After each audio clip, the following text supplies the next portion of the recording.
Hi, welcome back, guys. Today reviewing Super Peach and Mario, the Super Mario Bros.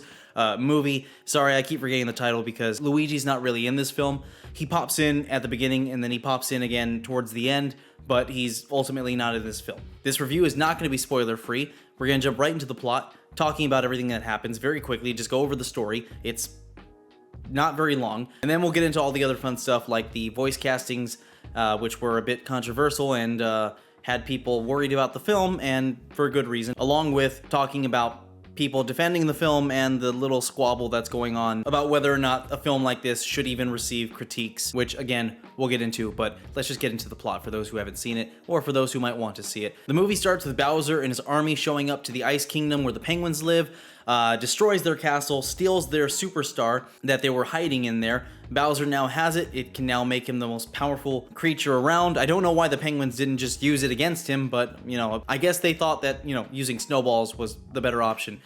So they let him take the star, he takes it, and now he has the ultimate weapon. He can rule the universe with a power-up that can give him invincibility for somewhere around 30 to 45 seconds. So he takes that star, is now planning to use that to rule the Mushroom Kingdom. Ultimately, he wants to marry Princess Peach. Then we skip ahead to Mario and Luigi living in Brooklyn in, I guess, the human world. They're struggling to keep their plumber business alive, trying to get customers. They are working underground when they find a large green pipe. They investigate it, they get sucked in, it's a portal, leads to another world. Mario gets taken to the Mushroom Kingdom. Luigi splits off into another path through the portal, going to the Dark Worlds, which is somehow connected to Bowser's kingdom and makes it easy for Luigi to end up with Bowser. Mario runs into Toad immediately. Mario tells Toad that, hey, I had a brother with me. He got sucked into another portal and taken to a dark, gloomy looking place. And Toad says, that's a dangerous place. I know where that is. The princess can help you. Let me take you to the princess. He immediately takes Mario to the princess, says, let's go on an adventure. Mario and Toad go to the princess. They meet the princess. And about 30 seconds after meeting the princess, she says, okay, I'll take you to save your brother. I want to beat Bowser as well, but I need to train you to make sure you're strong enough to go with me on this journey. Mario says okay. Mario is struggling to go through the training course. He's doing it every day, trying to get better and better at it. And on the very last try, when he's nearly finished, a piranha plant pops out, tries to eat Mario, but somebody pops out, punches the piranha plant, and knocks it out of Mario's way.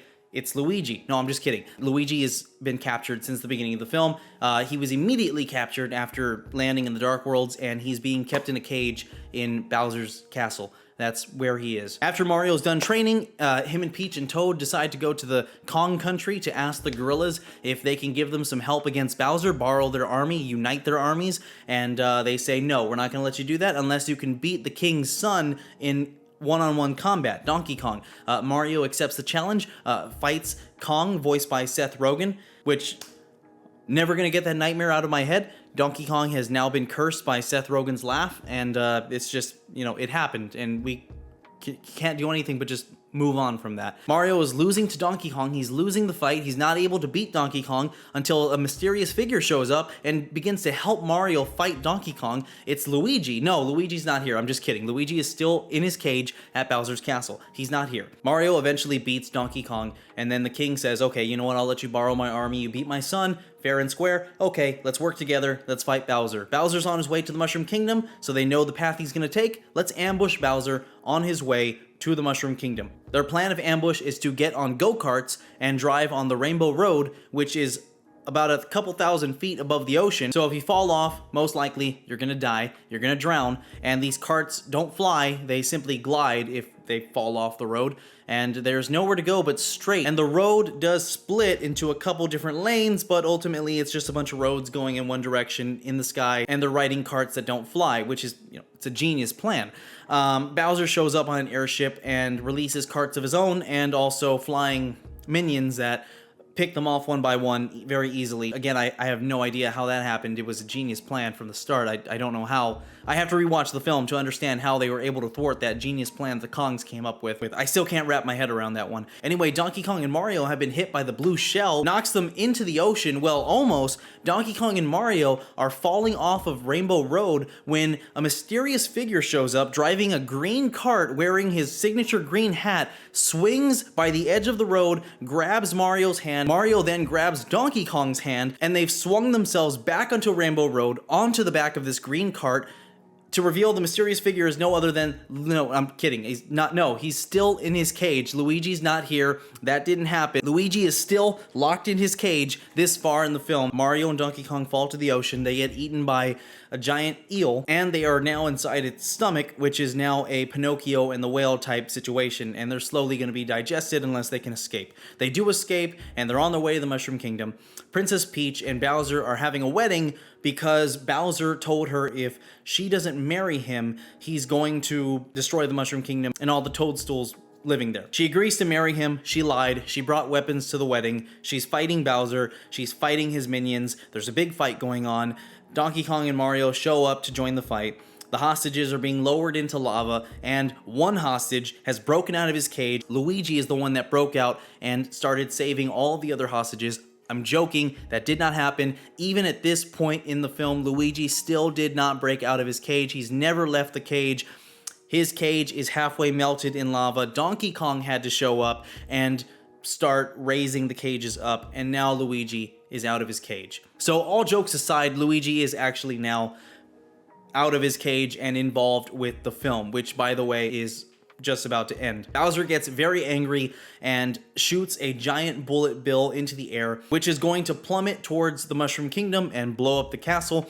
Mario puts on the Tanuki suit, flies towards the bullet bill and attracts it, makes it chase him, and he lures it towards the pipe that he came in to enter their world, makes the bullet go into the pipe, which explodes, creating some kind of black hole effect, and starts to suck all of the characters from their world into Mario and Luigi's world, the human world. And now Bowser and the other characters are all there, Donkey Kong, Peach, Toad, and they're having a final battle in the streets of Brooklyn in front of Mario's family and all the other people in their community. Mario gets frightened, he gets scared of Bowser, he's hiding in a diner, and then he sees a commercial on TV. He has a cliche anime flashback moment where he looks back and he remembers him and his brother rolling a little car on a map and saying that they were gonna save Brooklyn from toilets overflowing, and because of that, it empowers him. And then Mario gets out there, he joins the fight. Mario and Luigi end up touching the star before Bowser can. They become invincible for, again, somewhere around 45 seconds.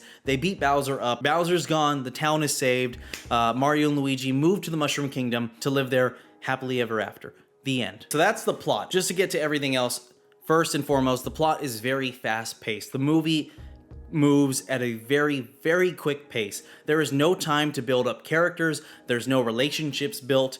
Everything is just go, go, go. It does a terrible job building up characters. It does a terrible job giving them any depth whatsoever. We're not really made to fall in love with these characters. It is simply they're Mario characters, therefore you should just automatically love them. Mario literally meets Toad, and about 30 seconds later, he says, all right, let's go on an adventure. I just met you, let's go, it's adventure time. Takes him to Princess Peach. Mario meets Princess Peach, again, two characters meeting for the first time. About 30 seconds after their encounter, she says, okay, let me train you so you can go with me on this journey. Again, no time to build anything there. The story just has to keep moving. The voices was a controversial part. There's not much to say. I just want to talk about the main voices. Chris Pratt, Keegan-Michael, Charlie Day, Jack Black, Anya Taylor-Joy, and Seth Rogen. So I'll just go over it quickly. Bad, weird, okay, nightmare, great, great.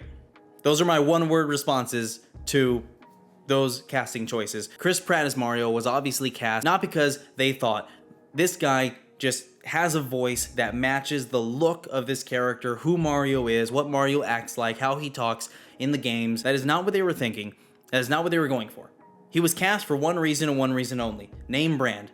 Marvel. Star-Lord. Guardians of the Galaxy. He's popular right now. Kids recognize him. Hey, do you like Guardians of the Galaxy? Do you like Star-Lord? Yeah. Okay, well, he's the one voicing Mario, and the kids are gonna say, I wanna go see that. That's the only reason he was cast. If you think he was cast for any other reason, I can't help you. They even said that they took away his Italian accent because he couldn't pull it off. It sounded like a bad Mark Wahlberg impersonation. So yeah, Chris Pratt's Mario just wasn't good. They had to change it, because it was just, it sounded too weird when he was trying to sound like Mario, and so they just had him do a bad impersonation of a Boston accent. Anya Taylor-Joy's Peach, I didn't like her voice being picked for Peach. It matched the character, at least in this movie. It matched the look of the character. It matched how she acted. It did match this Peach, but this is not the Peach from the video games. The Peach from the video games had a softer voice, and I understand if they want to go with a more tomboyish tone of voice here because of what Peach is doing. Peach is being a badass. Peach is being more of a fighter than being captured, and so they wanted to go more in that direction. So God forbid they have an actress with more of a softer, girly voice for Peach as she runs around in a pink dress and high heels fighting monsters. So that's why they decided to have someone like her do the voice. And also just the way Peach looks in this movie, I don't like it. She looked a lot better in the video games, and they could have done something similar and it would have still looked good in animation. Seth Rogen's a nightmare. I already said it. He didn't do anything to change his voice. Of course, it's just Seth Rogen, the way Seth Rogen sounds. And of course, he had to do his laugh because that's all he was hired to do. He wasn't cast because it worked for Donkey Kong. He was cast because kids recognize his voice and want to hear him laugh. Keegan-Michael is just weird as Toad. The original voice for Toad in the games is very weird as well. I would not want to hear that scratchy, annoying voice of Toad all throughout the movie, but I don't want to hear Keegan-Michael as well. Charlie Day, Jack Black, great choices, great casting. Those two decisions right there match the look of the character, everything about the character. Charlie Day has always done voices and for, you know, ecstatic, scared characters in animation. It really matched Luigi. Jack Black, deep voice for Bowser. At least Jack Black did something with his voice and wasn't lazy like Seth Rogen, making excuses and being prideful, but Jack actually put some effort into it and gave us a really funny and lovable Bowser. Those are my thoughts on the voices, and it's kind of ironic, the two voices that were well casted, we don't get much of them. We do get a lot of Bowser, but again, he's the villain. He's not going to be heard from as much as Mario and Peach and Toad on the adventure to go stop him. And again, Luigi is hardly in this film. Luigi is constantly locked up throughout the entire film. So they really wasted Charlie Day with this film. And, you know, he's talked about wanting to do Luigi's Mansion as a solo movie.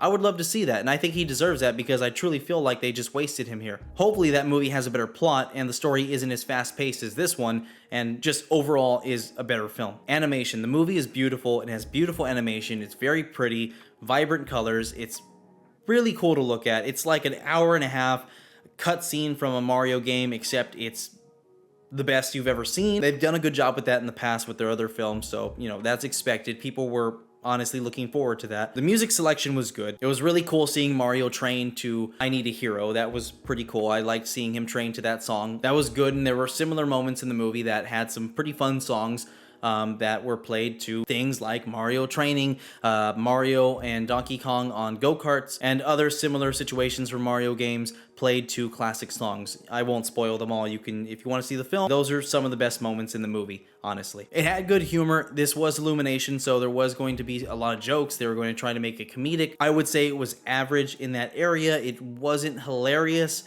It was okay. It was kind of funny here or there. No jokes were very memorable. Honestly, the funniest parts of the movie probably were Jack Black as Bowser. He was probably the funniest character in this film with his obsession over Peach. There were some pretty funny moments there. You get to see Mario doing Mario things. You get to see things from your childhood playing Mario. You get to see the power-ups. You get to see Mario Kart 1 through 8. Before I end this or give a quick summary, I just want to say I know there are a lot of defenders right now of the film. There's a little war going on between, I don't know what to call them other than just defenders of the film and critics of the film.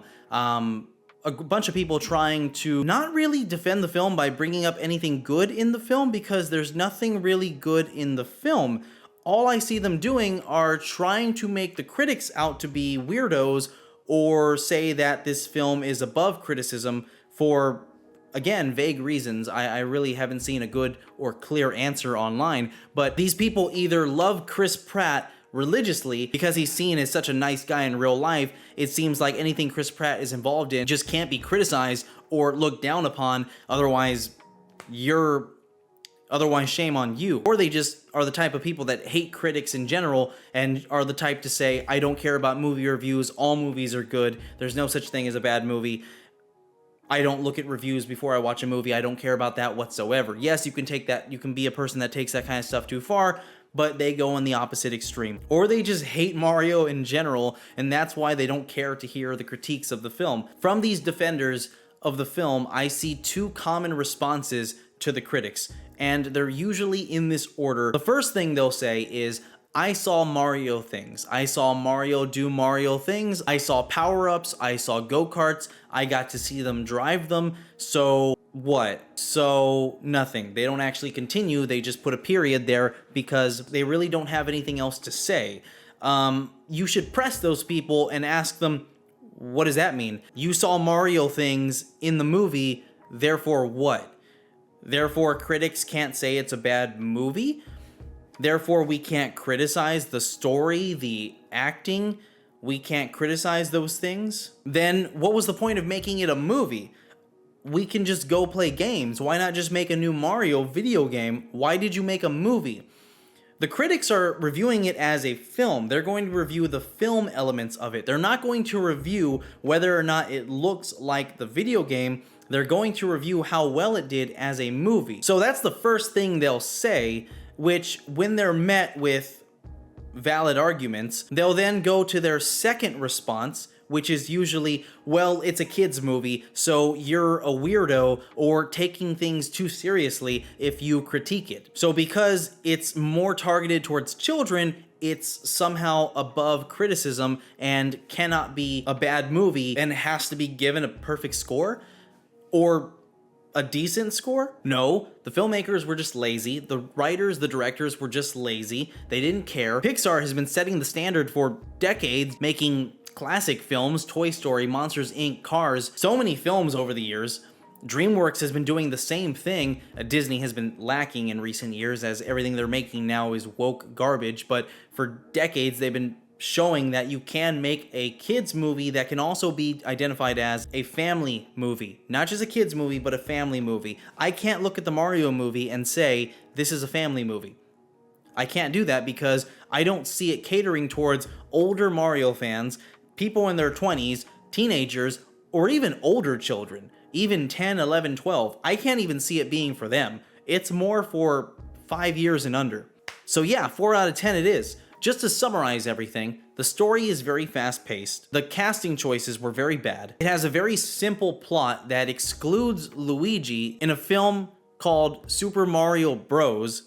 For the entire film. The trailer was honestly misleading. When I saw the trailer, I honestly thought it was going to be a Luigi's Mansion type situation. I thought Luigi was going to be in those dark worlds the whole time, fighting off monsters, running away from them, scared obviously most of the time, as is normal with him, but he would, get brave or he would find a way to fight them, and he would be doing that the whole time, and then Mario would be over here with Peach on their way to fight Bowser, and then Mario and Luigi would both kind of meet up together at the end to fight Bowser together. That honestly would have been much better, and we basically would have gotten a Luigi's Mansion type situation, but instead, Luigi's in a cage for the entire film. The trailer always shows Luigi closing that door full of the dead Koopas trying to get him, making it seem like that is going to be Luigi's situation throughout the film, which again is misleading. Luigi's not actually like that. Directors didn't want to see two men saving a woman. They wanted to see a man and a woman save a man who is trapped the entire time. They had to switch Luigi and Peach's roles,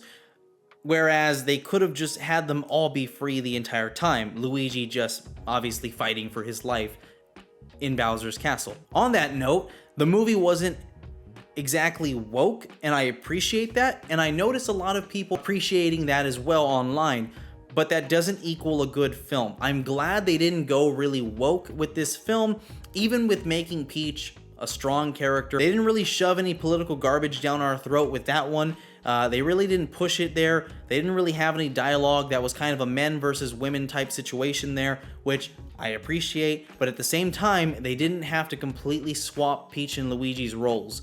One more thing these defenders of the film keep doing is asking us, the critics, well, who would have been a better voice for Mario? Well, then you tell me how the story could have been better. You want it to be hyper-realistic and explain away all these things? And just because we can't immediately come up with a better voice actor or a better story that could have been written to still have a Mario movie, somehow that means this movie was good? No, we don't have to tell you how it could have been better. You have to tell us how this was a good film. We're not saying Mario's not a great video game character. We're not saying the Mario games weren't great games, and we're not saying we don't love them. We're saying this film is a bad film. They're not reviewing this as a video game. Critics are gonna review it based on how well it did as a movie, because it's a movie. I can't believe I actually had to explain that. But anyway, that's my review. That's my thoughts on the film. 4 out of 10, definitely what it deserves. Mario's a great game. This was a bad movie. Thank you guys for watching. I'll see you in the next video.